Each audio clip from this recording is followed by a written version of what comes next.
एक कबाड़ car auction yard के कोने में 2002 मॉडल लैम्बोर्गिनी हुराकान एसेटियो खड़ी थी। लैम्बोर्गिनी फैमिली की सबसे ज्यादा track focused road super cars में से एक, लेकिन इसकी हालत बेहद दर्दनाक थी। सामने से हुए जबरदस्त एक्सीडेंट ने इसका पूरा फ्रंट एंड चकनाचूर कर दिया था और सभी एयरबैग खुल चुके थे। हैरानी की बात ये थी कि ऑडोमीटर पर सिर्फ लगभग 1100 मील ही दर्ज थे। एक आम इंसान के लिए ये सिर्फ बेहद महंगा कबाड़ था जिसे ठीक कराना लगभग नामुमकिन लगता, लेकिन एक एक्सपर्ट मैकेनिक के लिए ये एक ऐसी चुनौती थी जिसमें इस सुपर कार को दोबारा जिंदगी देने का मौका छिपा था। कोपार्ट ऑक्शन में इस एसेटियो को फ्रंटल कोलिजन डैमेज, मुड़े हुए फ्रेम रेल्स और सभी एयरबैग डिप्लॉय होने की कैटेगरी में रखा गया था। इलेक्ट्रॉनिक सेफ्टी सिस्टम ने high level emergency power cut off भी एक्टिवेट कर दिया था। फिर भी कम माइलेज और लिमिटेड एडिशन होने की वजह से अगर सही कीमत पर मिल जाए तो इसकी रिस्टोरेशन वैल्यू अब भी शानदार थी। ऑक्शन शुरू हुआ। अब सबकी नजर सिर्फ इस बात पर थी कि क्या ये घायल बुल सही कीमत पर मिल पाएगी या नहीं। शनिवार की सुबह टो ट्रक इस नई सुपर कार को वर्कशॉप लेकर पहुंचा। मोटी धूल से ढकी होने के बावजूद इसका ट्रैक ब्लू कलर दूर से ही नजर आ रहा था। फिलहाल ये चलने लायक नहीं थी, लेकिन ऐसी सुपर कार को खोलने का रोमांच ही रिस्टोरेशन का सबसे मजेदार हिस्सा होता है। सबसे पहले इसे ट्रक से नीचे उतारना था। एयरबैग खुलने के बाद बैटरी का फायर सेफ्टी फ्यूज एक्टिवेट हो चुका था। पूरी कार की बिजली बंद थी, यहाँ तक कि ट्रांसमिशन भी न्यूट्रल में नहीं आ रहा था। मैकेनिक ने इमरजेंसी पावर सप्लाई जोड़ी, फिर ट्रांसमिशन का मैनुअल रिलीज मैकेनिज्म अनलॉक किया। इसके बाद ही 1 टन से ज्यादा वजन वाली ये मशीन धीरे धीरे ट्रेलर से नीचे उतरी। हर मूवमेंट बेहद सावधानी से करना पड़ रहा था, क्योंकि इस एसेटियो का सिर्फ एक कार्बन फाइबर पैनल भी किसी नई कार जितना महंगा था। अब सबसे ज्यादा नुकसान वाले फ्रंट सेक्शन की जांच शुरू हुई। टक्कर का पूरा असर एक ही जगह पर पड़ा था। अच्छी बात यह थी कि ज्यादातर डैमेज एल्यूमिनियम फ्रेम और बाहरी बॉडी पैनलों तक ही सीमित था। मैंने स्ट्रक्चर पूरी तरह नष्ट नहीं हुआ था, यानी इसे दोबारा बनाया जा सकता था। केबिन का नजारा उम्मीद से भी ज्यादा खराब था। Steering airbag, passenger airbag, side airbag, seat belt system और वाइपर तक बेकार हो चुके थे। डैशबोर्ड टूटे हुए प्लास्टिक के टुकड़ों से भरा पड़ा था। यकीन करना मुश्किल था कि ये कार सिर्फ 1200 मील चली थी। अंदर अब भी नई कार जैसी खुशबू मौजूद थी, लेकिन अब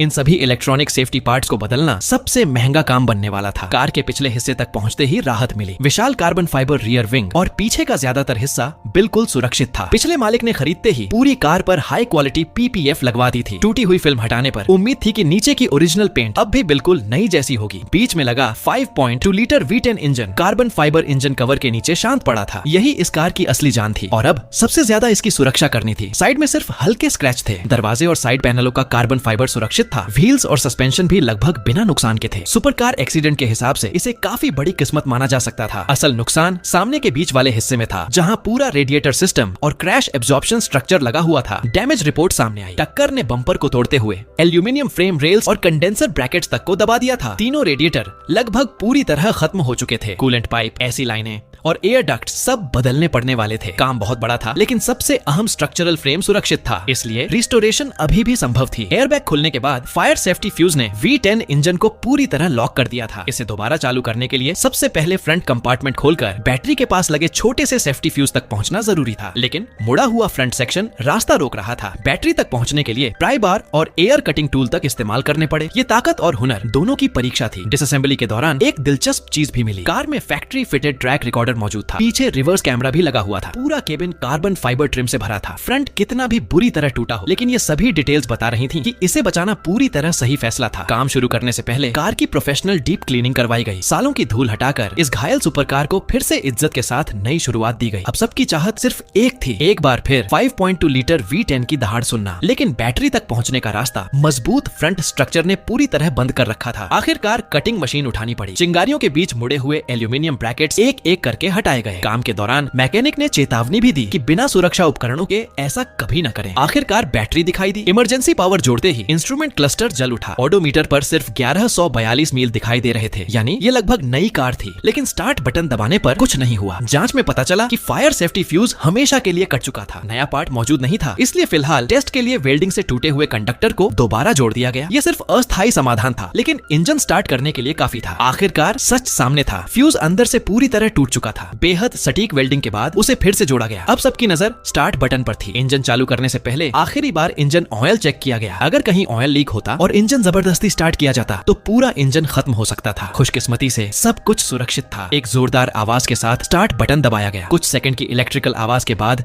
V10 अचानक जिंदा हो उठा। उसकी गूंजती हुई आइडलिंग साउंड पूरे गैराज में फैल गई। इंजन को ज्यादा देर तक नहीं चलाया गया, लेकिन उसी पल साफ हो गया कि इस एसेटियो की वापसी अब आधी पूरी हो चुकी थी। इसके बाद क्लीनिंग टीम ने टूटे हुए कांच, धूल और गंदगी पूरी तरह साफ कर दी। मैट व्हाइट बॉडी का असली प्रीमियम लुक सामने आ गया। पहले और बाद का फर्क देखकर यकीन करना मुश्किल था कि यही कार कुछ समय पहले कबाड़ जैसी दिख रही थी। अब जरूरी स्पेयर पार्ट्स भी आ चुके थे। एक इस्तेमाल किया हुआ ओरिजिनल एल्यूमिनियम फ्रंट सबफ्रेम, जिसकी कीमत नए पार्ट की लगभग आधी थी, सभी माउंटिंग ब्रैकेट्स के साथ मिल गया। पुराने फ्रेम की हालत इतनी खराब थी कि उसे दोबारा इस्तेमाल करना नामुमकिन था। अब फ्रंट सेक्शन को दोबारा जोड़ने का काम शुरू हुआ। सभी टूटे हुए रेडिएटर, सील्स और पाइपिंग हटाई गई। ऐसी हाई परफॉर्मेंस सुपरकार में कूलिंग सिस्टम की हल्की सी लीकेज भी ट्रैक पर इंजन के लिए तबाही साबित हो सकती थी। हर पार्ट निकालते समय नई लिस्ट तैयार की जा रही थी। Radiator, expansion tank, coolant reservoir और कार्बन फाइबर फ्रंट हुड अब भी सबसे महंगे पार्ट्स थे। सुपरकार की रिस्टोरेशन सिर्फ स्किल नहीं बल्कि भारी बजट भी मांगती है। पुराने फ्रेम को काटने से पहले जैक की मदद से मुड़े हुए चेसिस को हल्का सा सीधा किया गया ताकि कटिंग के दौरान